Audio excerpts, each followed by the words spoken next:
আসসালামু আলাইকুম বন্ধুরা, কেমন আছেন সবাই? আশা করি সকলে ভালো আছেন। এটা একটি ডিসি কন্ট্রোলার। আপনাদেরকে দেখাবো এইগুলা কীভাবে সেট আপ করে। তো প্রথমে প্যাকেটটা খুলে নিলাম। এরপরে দেখতেছেন এর মধ্যে এই যে রেগুলেটর, এটার ক্যাপ, আর একটা আছে নাট, একটা আছে পাতি।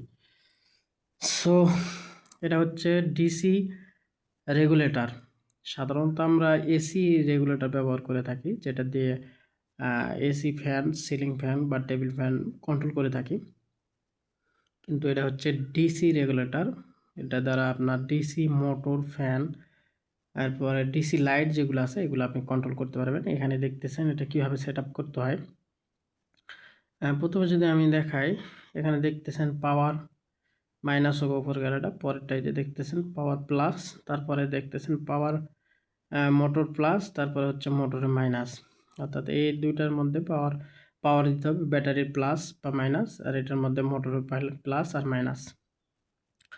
আর সামনে দেখতেছেন একটা রেগুলেটর, যেটা দিয়ে আপনি মোটরকে কন্ট্রোল করতে পারবেন, কম বেশি বাড়াই নিতে পারবেন অথবা কমাই নিতে পারবেন। এরপরে এখানে যদি দেখে, এখানে আপনার মোটামুটি 3টা ক্যাপাসিটর ব্যবহার করা হয়েছে। আর এখানে একটা হিটসিং আছে, মনে হয় নিচে একটা মোসপেট আছে, ওই যে দেখতেছেন নিচে পাতলা মোসপেট আছে, যত সম্ভব 2টা আছে। হ্যাঁ, এই যে 2টা আছে, এইদিকে একটা আছে এবং এইদিকে একটা আছে। তো এই দুটা মসফেট হিট হয়, যার কারণে এখানে একটা হিটসিং দিচ্ছে পাতলা সুন্দর। হিটসিংটা স্ক্রু দিয়ে এখানে লাগাই দিছে, যাতে করে এই মসফেট দুটা হিট হলে এই মসফেটের হিটসিংটাতে টেনে নিতে পারে। আর এইদিকে যদি একটু ডাইন সাইডে দেখাই, এখানে একটা এলইডি লেখা আছে, ইন্ডিকেটার। এখানে পাওয়ার দিলে আপনার লাইট জ্বলে। তো যাই হোক, এটা আপনাদেরকে একটু সেট আপ করে দেখাবো। তো প্রথমে আমি স্ক্রুগুলো ঢিল দিয়ে নেব। স্ক্রু ঢিল নেওয়ার জন্য আপনারা টেস্টার বা যে কোনো এই ধরনের মাত্তল ব্যবহার করতে পারেন। তো আমি স্ক্রুগুলো ঢিল দিয়ে নিতেছি। এই ধরনের টেস্টার যদি না হয়, তাহলে এই ধরনের আপনারা মাত্তল দিয়ে ব্যবহার করুন। মাত্তল দিয়ে খুব সহজে ঢিল দিয়ে নেওয়া যায়। তো আমি দেখেন ঢিল দিয়ে নিতেছি, 4টা নাট, 4টায় ঢিল দেব। এই যে দেখেন ঢিল দিতেছি।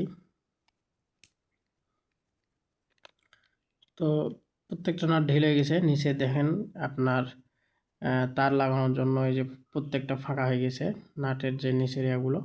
তো এখানে আগে আমি যে মোটরের যে লাইন, মোটরের প্লাস মাইনাস, ওই মোটর প্লাস এবং মাইনাস প্রথমে এখানে লাগাবো বা ইন করবো। তো তার আগে এখানে দেখে নেব। এখানে দেখতেছেন নিচে মোটরের প্লাস এবং মাইনাস লেখা আছে।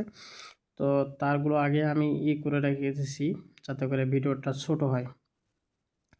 সো এই যে মোটরের প্লাসের জায়গাতে এই যে প্লাস দিয়ে দিলাম এখানে, এবং মোটরের মাইনাসের জায়গাতে মাইনাস দিয়ে দেব। দেখতেছেন মোটরের প্লাসে প্লাস দিছি। এবার এটা সুন্দর করে টাইট দিয়ে নেবো, যাতে করে লুজ না থাকে। লুজ থাকলে অনেক সময় কী হয়, আপনার ভোল্টেজ কম বেশি হলে এতে মোটরেরও সমস্যা হবে, এই রেগুলেটরেরও সমস্যা হবে।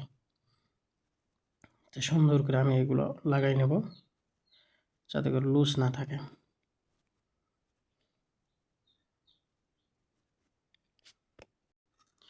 সো আপনারা দেখতেছেন এখানে, এই যে দেখতেছেন এটা ব্যাটারির লাইন। এখানে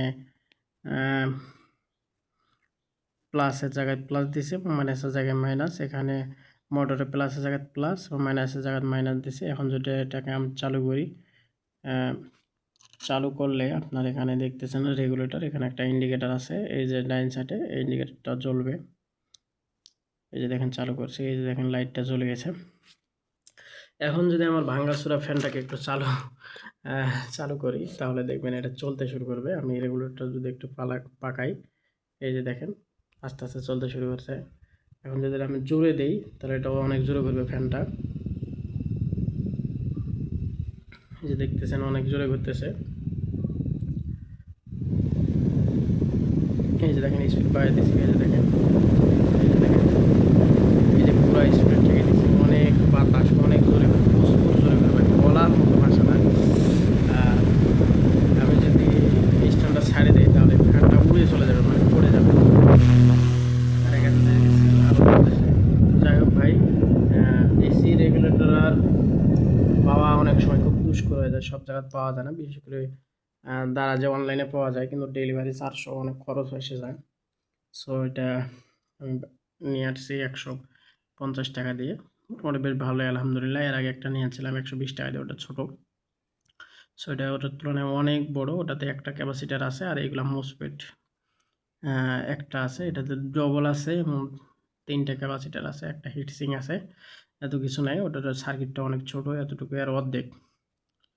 তো ভাই সব মিলে মোটামুটি ভালোই ইনশাল্লাহ। এগুলা জিনিস যারা ডিসি ফ্যান চালান বিশেষ করে, এগুলা লাগানোর উদ্দেশ্য হলো, অনেকে বলতে পারেন যে ভাই এগুলা লাগার দরকার কি। আসলে ডাইরেক্ট চালালে আপনার মোটরটা অতিরিক্ত গরম হয়, যেহেতু পুরা 12 ভোল্ট 13 ভোল্ট যা থাকে সব আসে, আর চার্জটাও কম যায়। আর এইগুলা ব্যবহার করলে চার্জটা আপনার বেশি যাবে, মোটরটাও ঠান্ডা থাকবে, আপনি ফ্যানটার বাতাসটা কন্ট্রোল করতে পারবেন সব সময়ের জন্য। তো ভিডিওটি যদি ভালো লাগে অবশ্যই লাইক করবেন, কমেন্ট করবেন, আপনাদের বন্ধুর মাঝে শেয়ার করে ছড়াই দেবেন।